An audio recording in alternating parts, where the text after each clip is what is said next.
Kerri-Lynn is not just a number. She was my niece, and I don't know if I'm ready to let her go yet. They failed me. They failed my daughter. They didn't look at her as a child.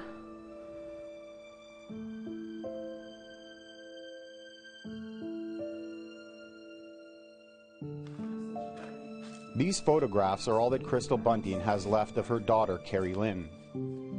Kerri-Lynn was only 13 years old when she died by suicide in her home on the Constance Lake First Nation on November 27, 2019.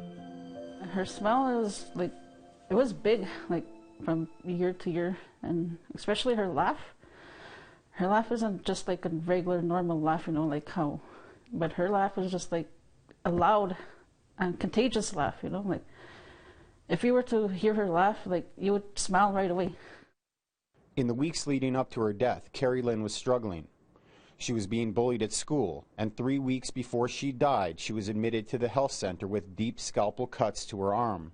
The nurses stitched her up and informed the local child welfare agency, Cunawanamano. They have to follow a protocol, and that protocol is to call mental health. And if a child is under the age of 16, they have to call Child Protection Services. So the hospital did that, right? They called mental health, and they called Child Protection Services. Okay, so Kerri-Lynn, and again, the kids grew up in this house. Robin Bunting is Kerri-Lynn's aunt. She is also her band's child welfare representative. She was never told about Kerri-Lynn's suicide attempt. According to Cunawanamano, to involve her would be seen as a conflict of interest. And I had noticed there was writing on my wall, and I asked the kids who did that. And Shay, Kerri-Lynn's little sister, was down like this, and she said, "Auntie, it was Kerri." So Kerri-Lynn wrote that. They said that I understand your sister is the band rep for Constance Lake, and she can't be involved. Like they told me that. Is it like basically I can't tell her, my sister couldn't tell her anything what was going on? Well, to me that's how it sounded like, eh? Following Kerri-Lynn's suicide attempt, Cunawanamano waited 8 days before reaching out to the family. This is our last picture together, me and my daughter. Crystal Bunting was hopeful that they were going to provide Kerri-Lynn with the help she needed, but the agency determined that ongoing intervention was not required. A shame, I guess. You came into my house saying that you're going to help me and help my children, and then I got ashamed because I allowed these people inside my house. I thought I was going to trust them. On the morning of November 27, 2019, Robin Bunting got a phone call from her sister Crystal. She was frantic, repeating Kerri-Lynn's name over and over. And then she says, "She's gone." And I said, "Who?" I didn't know what she was talking about. I still didn't know what was going on. She was, "Kerri-Lynn, she's gone." I said, "Gone where?" I said. And then I looked at my nephew Lewis, and he's standing there and he's crying, and I said, and it hit me that she was gone.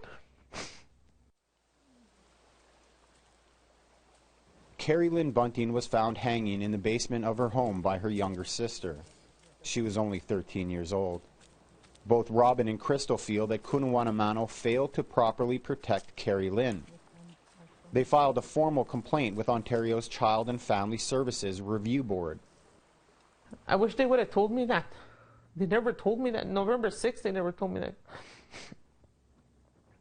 And if they had, I don't know what would have happened. I can't even think about that. Would she still be alive today?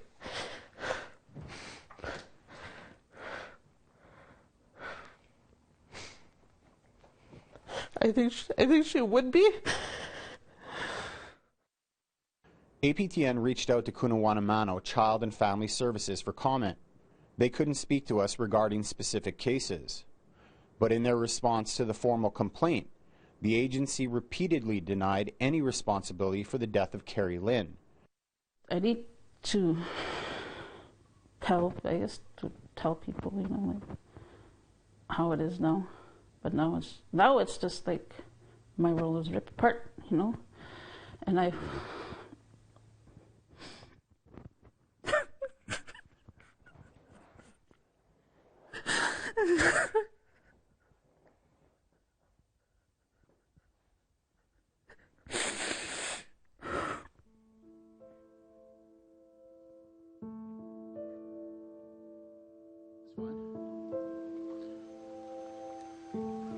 I'm not going to let her death be for nothing. Because Kerri-Lynn was not nothing. She died to help other kids, to help all the other kids out there. I'm not going to stand by and let it happen to another kid.